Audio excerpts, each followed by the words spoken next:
What is going on, everybody? Thanks for joining us here at Offside and Bounds, where we continue the recaps and previews for the NCAA March Madness men's basketball tournament. We are continuing here with the Sweet 16 preview. We're going to preview Thursday's games first and talk a little bit about what who we like and some of the players and some of the great stats that are going to come out of this game on Thursday. On these games on Thursday, I'm Adam. I'm Junior. Let's go!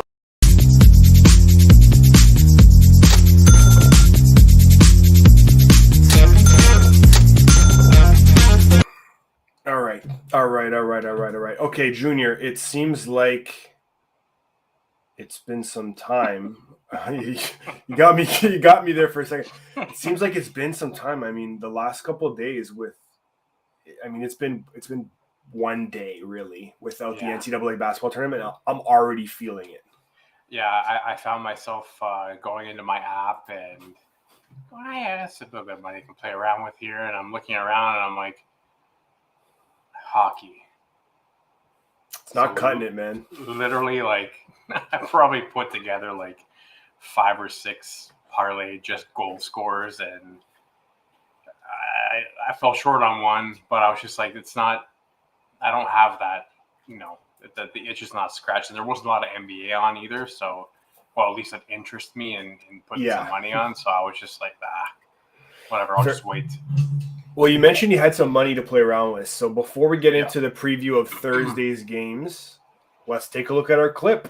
We clipped out, if you guys don't remember or you didn't follow us last year, we clipped out at 72% as a tournament. Okay? Our goal this year was to clip out at 80%.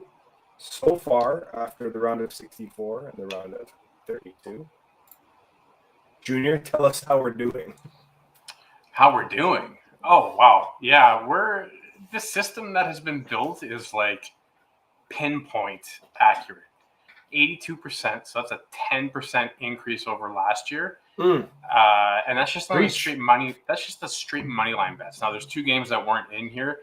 The system didn't spit out scores for them, so we're 2 games short on that. So 41 out of 50. But what's even crazier is some of those straight up money line bets that we had lost, the system had the spread right 94% of the time, which is crazy. Like, that is a wild dumbfounded. And the games that we didn't, the system wasn't able to get right were games that most people weren't getting right, and these were kind of outliers that we didn't think was going to happen.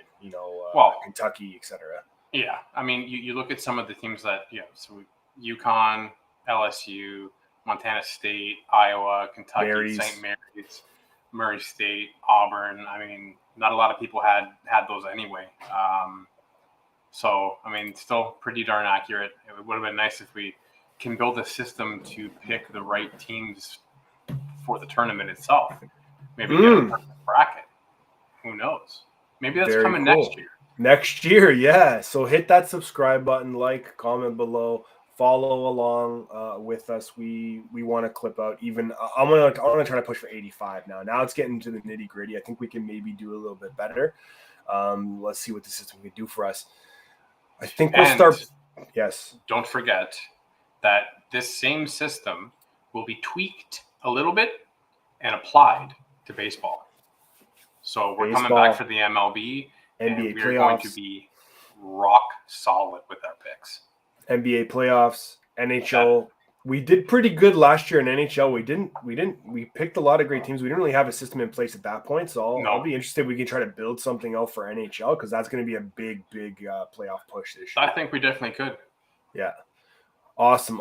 Let's jump right into it and get to Thursday's game. Let me pull up the overlay for us here. So we got Arkansas, number 4, versus the Gonzaga Bulldogs at number 1. I mean, this has got barn burner written all over it. Let's take a look at the head-to-head. Okay, so we got Arkansas Razorbacks here. So this is their record this year, 25-8, rank 17, and the Ken Palms 18. Solid team. I mean, this is a great team to watch. Free throws, we've talked about it all tournament long. They're 75%, which is going to be key and clutch down the stretch. Yeah. What are your expectations of Arkansas in this game? Well, the one thing that you have to key in on here is that when you look at their points per game production during the tournament, it's gone down considerably. So they are a team that was ranked 37th in the nation in scoring during the regular season. Once they hit the tournament, you can see that their point per game production has gone down considerably. I think it's almost 10 to 11 points. And then their opponents' points per game have gone up as well.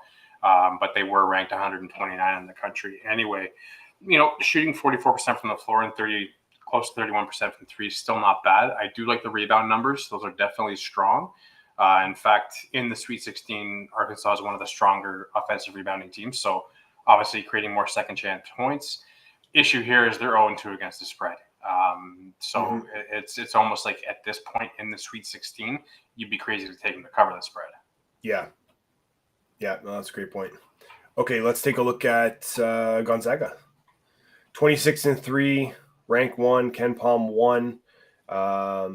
Points per game, very high at 85.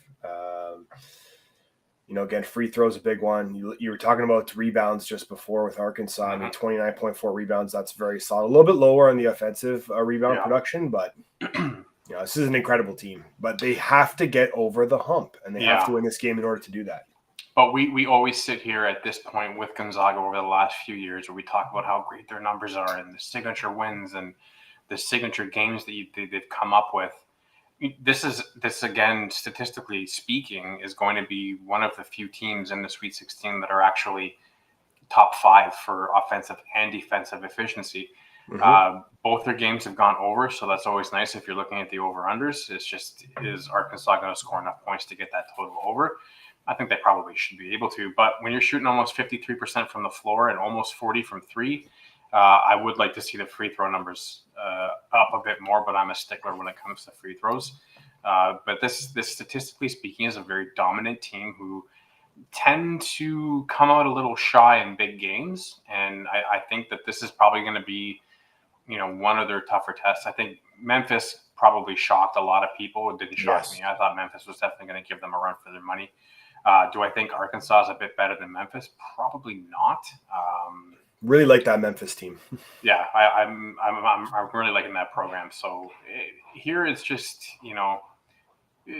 everyone's taking them to win this game. It's just how much are they going to win by, and is this going to be a signature Gonzaga win? You mentioned the free throws. I think in one of the games there, they actually shot like 54% from the line. So that's not going to cut it in a game like this. Again, they're going to get to the line, and they need to be able to convert on those attempts to win this game handily and give them that confidence to get through, to the Elite Eight and beat whoever they end up matching up with, in that game. Let's take a look at some players to watch. So you got Note and Nembhard. Really like Nembhard. He had a great game the other night. The reason why both these guys are up here is they are the offensive catalyst that drive the offense of their respective teams. Nembhard obviously is having a great tournament, almost 6 assists and shooting 36.5% from three, which is pretty outstanding. Yeah. With Gonzaga, you can go down the list. Holmgren, Timmy, love Timmy, Graves, Salas, Strother. There's so many guys that are just contributing in there. They've got a lot of great shooters, hence the reason why they're shooting over 50% from the floor. But I think Nembhard is going to be that guy. If he comes out flat, that offense can end up being a little stagnant, which is going to give the ability for Note to get that Arkansas team humming. I think this is probably going to be a really good matchup, these two on each other. So definitely these are, for me at least, and for us, the two guys to watch in this game. Yeah, I mean, this is a great way to kick off, Thursday's Sweet 16 kind of first game here. Let's take a look at, how they break down, and let's see what the system has to say about it. So you got Gonzaga at -9, and we had the over-under here, 155. Yeah, so this is what I was just talking about. Is Arkansas going to score enough points to get this over? The system's got this at an under. I mean, it's under by 6 points. It is a cover for Gonzaga. Obviously, pretty heavy on the juice on the money line. So, if all things willing, you're probably going to want to go taking them the ATS route. I think Gonzaga's point total personally might be a bit higher than that. I think they probably get closer to 90. But Arkansas could be at 62. They could be at 64. So I think it's going to be a close to that over. So, I mean, if you're interested in that over-under number, I would wait until like 10 minutes to game time. Yeah. And hopefully that number comes down a bit more. Maybe you feel a little more comfortable taking it. Or if you like the under, bet it now, and then wait till 10 minutes before the game. And if it's still over your total, take your under again. Okay. You're just going to get better odds, right? Yeah, exactly. All right. So next up, we got 7:29. Sorry, the Gonzaga Arkansas game goes at 7:09 p.m. Okay, so thank God it's in prime time because those day games were killing me a bit. Yeah. And then you got 11 Michigan at 2 Villanova. This is 7:29 start. Again, Michigan. We think maybe they're not seated correctly. However, they didn't have a great, very productive season, and they were only able to string along 3 wins in a row all season, and they're going for that in this tournament. Mm-hmm. So they don't turn the ball over very well on the opposing team either, but the pros are in this tournament, and as it stands right now going to the Sweet 16, they are the most talented double-digit seeded team. Yeah, I would say that. I would definitely say that. The one thing that I would say about Michigan is if they have a chance in here, they're going to have to, the refs are going to have to put the whistle away and let Hunter Dickinson do whatever the hell he wants, but like he did last game, because if they're going to have a tight whistle here, that is not going to benefit Michigan. And I think, it's definitely going to frustrate Howard, and it's going to come down to Howard again in terms of the in-game adjustments that he makes, not halftime adjustments, the in-game adjustments that he's making in real time, and how he's getting these guys to the right spots. I think he's a good enough coach to make some adjustments, but it depends on what Villanova team comes out. I mean, this is a team who can score a ton of points. They're very responsible with the ball. They're very responsible defensively. So if that prototypical Villanova team comes out that we're used to seeing during the year, I think Michigan might be in a little bit of trouble here. Yeah, even though as much as I do like them. Yeah, I love Michigan, but Villanova is built to last. They're a very strong team. Let's take a look at the stats here, starting with Michigan. So 19-14 again, not a great season. You got the Ken Palm at 27, 43rd in offensive efficiency. Very good from the free throw line, and 47% from field goal range. So some good numbers here, but again, Villanova has an incredible program. What do you think about Michigan here? The one thing that stands out to me, both games over. They also covered the spread on both games, mainly because they won both games. Yes. And they were, they were favored the first against South Dakota State. So, but they're in a position where they have enough skill, enough health to compete with Villanova. But I think there's a few guys on that Villanova team, if they start getting going, 4 of the guys in their starting 4 are having absolutely ridiculous tournaments so far. So again, it's going to be a tough road for Michigan, I think. I think Michigan's got to come out and just, score a bunch of points as much as they can the first 5-10 minutes and really just make a really significant run so that any adjustments that need to be made might be made with them in the lead. And try to just stave off, those runs that Villanova is going to put up. Yeah, they've got to come out punching, and they got to get a nice, 6, 7, 8 point lead to have that doubt start creeping up in Villanova's head. Exactly. Okay, let's take a look at Villanova's stats here. So 26-7, Ken Palm 11. Notables here: offensive efficiency, very, very, very strong. Field goal percentage 43%. These guys are aces from the line, so we love to see that. But what do you think about the Wildcats? What are they going to need to do to overcome Michigan here? I think number one is defensive rebounds. They're going to have to clean that glass, have it a one and done. The one thing that the one team that did a really good job of that this tournament, even though they're not in it anymore, was Notre Dame. They limited the second chance points of the teams they played against big time. And that's done by being responsible on your defensive end. So not missing assignments, not turning the ball over, and grabbing as many rebounds as possible. So if they can keep their offensive rebounds where they are, increase that defensive rebound percentage, I definitely think that they're on their way. They shoot well enough from three, and if this comes down to be a close game in the final moments, they've got guys to hit the line to sink those baskets to keep them where they need to be. Okay. Let's check out the players to watch here. So Dickinson and Gillespie, what are these guys going to need to do, to make either of their teams, efficient and win this game? Well, with Dickinson, he's the guy that's going to have to start scoring. He's going to have to score in bunches, just as he did in the last game. He's going to have to be given a free rein by the refs to be able to control, the inside. They do have some obvious, some weapons from outside. They've got Jones, they got Howard. Their guard play is really strong. But I think everything, and Diabate too, in terms of the forward. But Dickinson's going to be the cog in that offensive system. And then on the Villanova side, Gillespie is the motor. And then when you toss in Dixon, who's shooting over 50% from the field, over 50% from three, 6.5 rebounds almost. And then you got Moore, and who's the other one that's doing really well right now too? Daniels.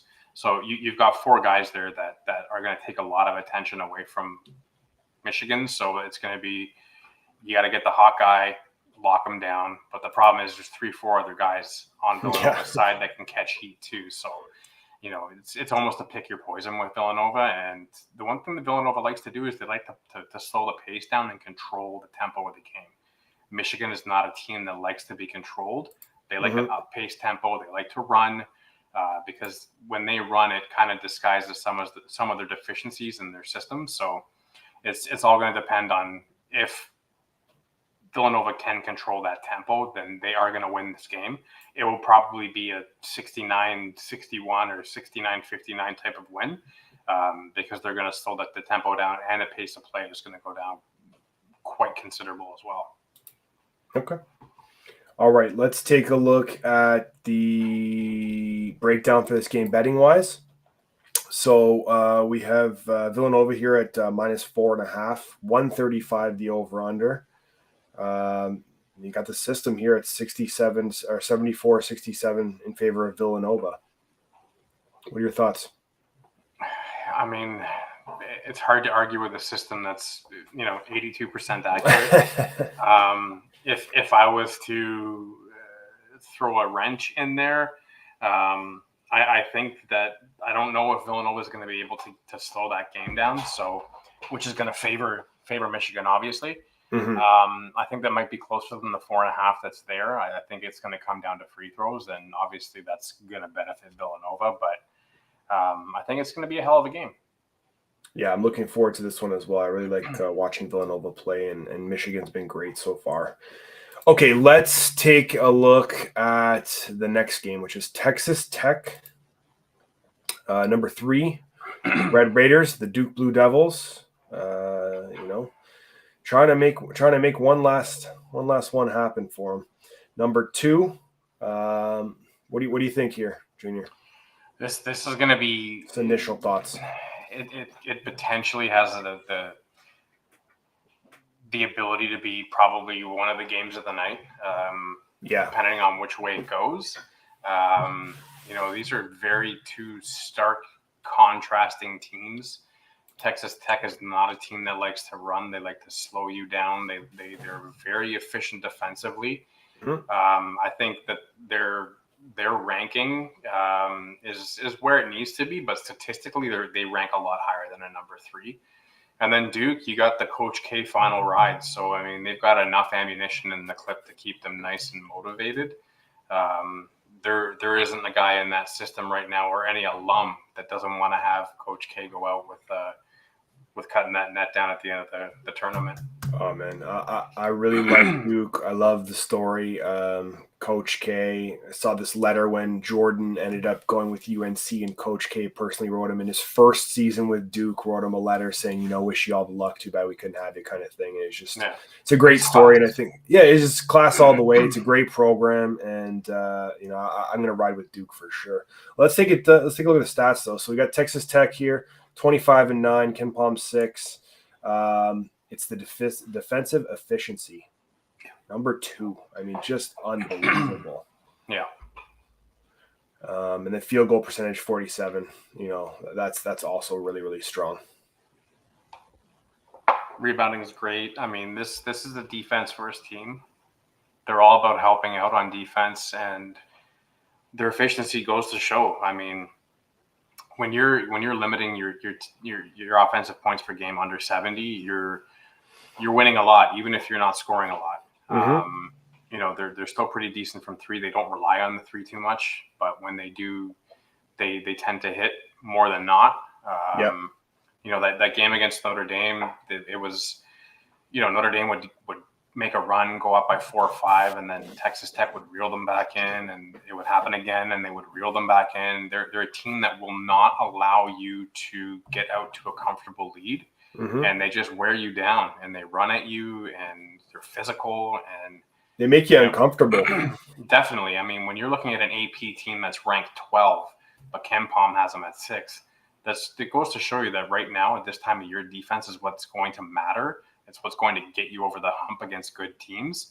Duke is a good team, and Texas Tech has the defense to really battle with them. So this could be what some people would say is a stinker. Oh, this is going to be a low-scoring game. It's going to be boring. I think this is going to be a defensive masterpiece. Mm-hmm. I agree with you. I agree with you because when you get into this stage of the tournament, or really any stage where in any sport where you're at this pace, you're in control of your defense, right? Mm-hmm. But you can't guarantee the ball is going to be dropping on the other end on your offensive side. And this is where that defense is always going to kind of be that catalyst that you can always rely on to turn that game around and give you some momentum the other way, right? Yeah. Let's take a look at Duke here. 28-6, AP 9, Ken Palm 9, offensive efficiency 5. I mean, this is where you're going to see these two teams really get going at it. Points per game, 80 plus, and then look at that field goal percentage, 48 and a bit, and free throws very strong as well. Yeah, I think their defensive efficiency rating at 88 is a bit high for them. Mm-hmm. When you look at the fact that they are defensively responsible, they have been pretty efficient on the defensive end this entire tournament. In fact, I think that's probably one of the main reasons that they're still in it right now. Obviously, they've got a couple of guys on that team that are absolute problems for the other side. So I think it's going to be a very interesting matchup of the best players on each team standing next to each other across that line, and who's going to come out punching, and who gets cut first, basically, if you want to use a boxing analogy. Sure, yeah, exactly. Okay, let's check out the players to watch. So McCullough and Banchero. What do these two guys need to do to make sure that their team is productive in winning this game? Well, the one thing about Banchero is he's been productive. I mean, 7.9 rebounds, almost 4 assists. He's averaging more assists than a lot of the other point guards in the tournament. So, I mean, that's obviously huge. And everything seems to run through him. If he's having a game and he's hitting those mid-range jumpers, he'll get out to 3, and he's still pretty accurate from out there. Doesn't take too many of them, and if he's slashing, he'll have that energy that's going to kind of pump everyone else up. Mm-hmm. The rest of this Duke team, they've got a couple of guys shooting over 50% from the floor, which obviously is dangerous in Moore and I think Griffin. It's John and Griffin. No, Griffin's just a tad under 50. Just under 50, yeah. John, and you got Moore, 50.7. And then Banchero at almost 50% from the floor as well. Yeah. I think, when you're looking at everything, if Moore and Banchero can kind of control that offense, it could make some trouble because you got some big, tall, like heavy, like 200 plus pound dudes that are coming and barreling down the court. And if they're running that offense, it could cause some issues for the Texas Tech team. Yeah, Griffin also shoots 45% from 3. There you go. Okay. Let's take a look at the system, the matchup, and the betting lines. Okay. So we got Texas Tech by -1. I mean, I think this is going to be a very close game as well. You got 137 for the over/under, and then give us the system breakdown here, Junior. Yeah, so the system's got this a 10-point win for Duke. That's a pretty resounding win. So if you've got an ability to kind of do an alternative point spread line, I would probably put Duke on the minus side, which will obviously turn that -105 up a bit more for you to get that positive. So that's the way I would bet it. The over is super, super close. So I'd probably wait before game time and hope that 137 either goes a hell of a lot higher or a little bit lower, where I'm going to feel comfortable that, it's going to go over. Both these teams are 1-1 on the over-under, so it's a 50-50 gamble at this point. But, it all depends on what you like to do. If you like betting the over, I'll tell you right now, bet the under. If you like betting the under, bet the over. Do the opposite of what you've been doing. There you go. All right. We got our last game for Thursday. If you're not already, hit that subscribe button on the channel.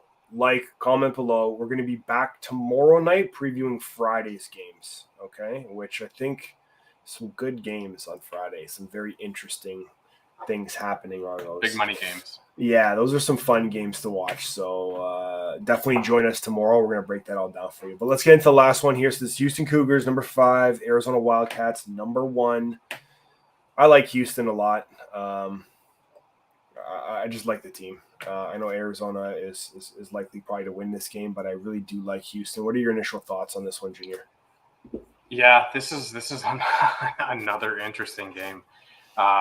You've got a darling of sports bettors in Arizona. They love this team. They love hammering them. Houston is, I think, kind of an unsung team. If you watched the tournament last year, this was a kind of a surprise team. There's a lot of talent here. Initially, this is literally this could be a shock. It could be a massive upset. The odds are not that far off from it looking like an upset, but it also could just end up being a massive trap and Arizona wins by 15. So who knows? It's March. Yeah.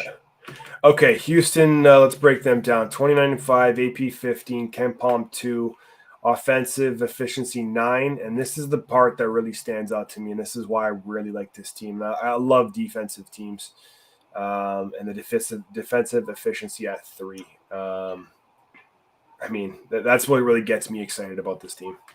Yeah, so similarly to what we said about Gonzaga being one of the only teams with the top 5 offensive and defensive efficiency, here's a team that is the top 10 in both of those categories. So when you see stuff like that, where you've got an efficient offense and an efficient defense, these are really well-rounded teams that are tough to beat.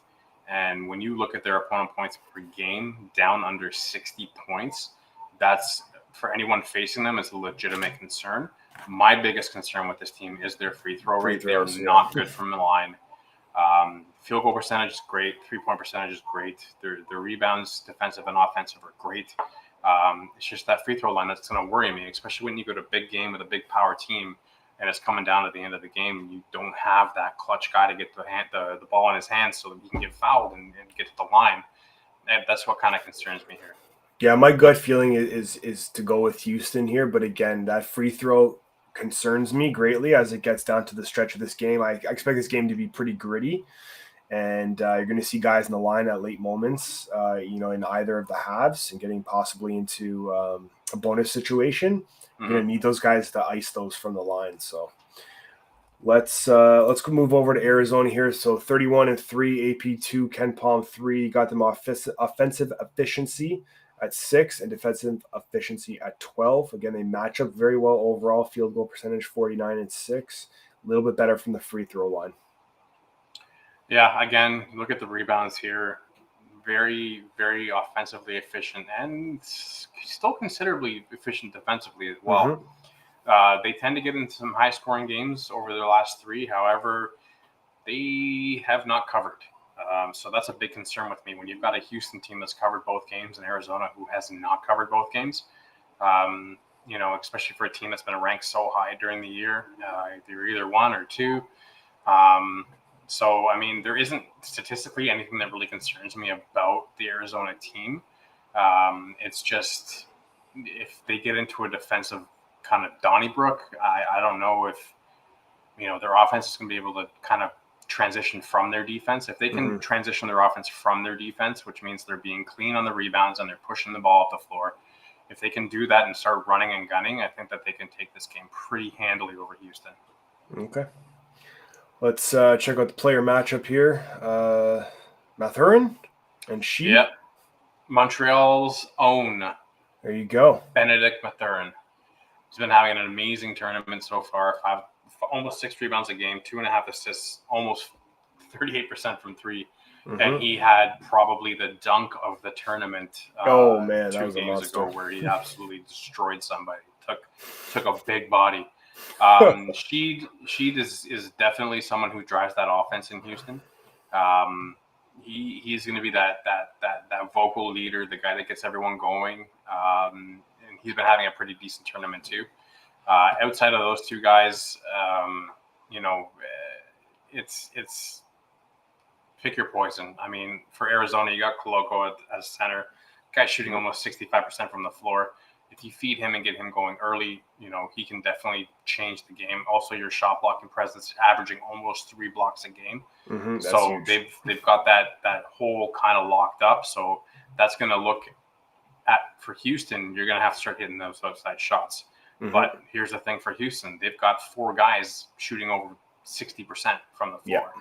And Carlton, Cheney, Francis, and Roberts.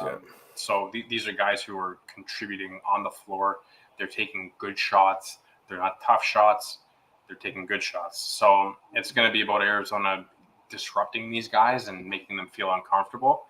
So there's still, a lot of work that Arizona has to do to win this game. This isn't going to be a cakewalk for them at all. Yeah, no, definitely not. This is going to be a great last game to finish off the night. Let's take a look at the betting line here. So we got minus 1.5 for Arizona, over under at 145. What do you think of the system's pick here? I think taking the under in this game is probably the good move. Personally, that's probably what I would bet. And here's the thing about this: that could be almost right on score right there. But it could also be 75-74, depending on if Houston has the ability to punch back. I don't think that Arizona is going to get out to a big lead and just coast. They're going to have to grind this one out. So I'm kind of inclined to say that 75 might be a bit lower. It could be 4 or 5 point win either way. Swing it. So yeah. But I still think the under is going to be the safe bet here. Okay. All right. That's Thursday's games. But before we go, and since we don't have to recap and talk about 32 or 64 different teams, got a couple parlays for you. Okay. We said we were going to be more in depth. We got a couple. We said as the tournament the teams get a little bit smaller, we're going to give you a little bit more to work with in terms of analysis. And we got some parlays for you. So I'm going to bring up the parlays and let Junior break them all down with parlay 1. This is my personal parlay. This is the one that I'm going to be playing. We're going to take Gonzaga -9 in the over. We're going to take Michigan on the money line in the over. We're going to take Duke money line in the under, and then we're going to take Houston for the upset and the under in that game as well. I like $10 bet nets you $29.6320. Make it rain. Yep. Yeah, the system doesn't do parlays, in case you're wondering. No. But Junior does, and he's very efficient with them. So he's good at finding the ones that can make those big bucks. Oh, that's what you want. Let's take a look at the money line parlay. Yeah, so this is a straight system money line play. Gonzaga, Michigan, Duke, Arizona. Sorry, this is my straight money line play, not the system's play. Yes. Gonzaga, Michigan, Duke, Arizona. $100 gets you $12.03. Still pretty darn good. Not bad at all.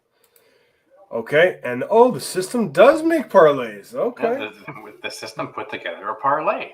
Love it. So Gonzaga -9 in the under, Villanova -4.5 in the over, Duke +1 in the over, and Arizona -1.5 in the over. $10 nets you $23.29.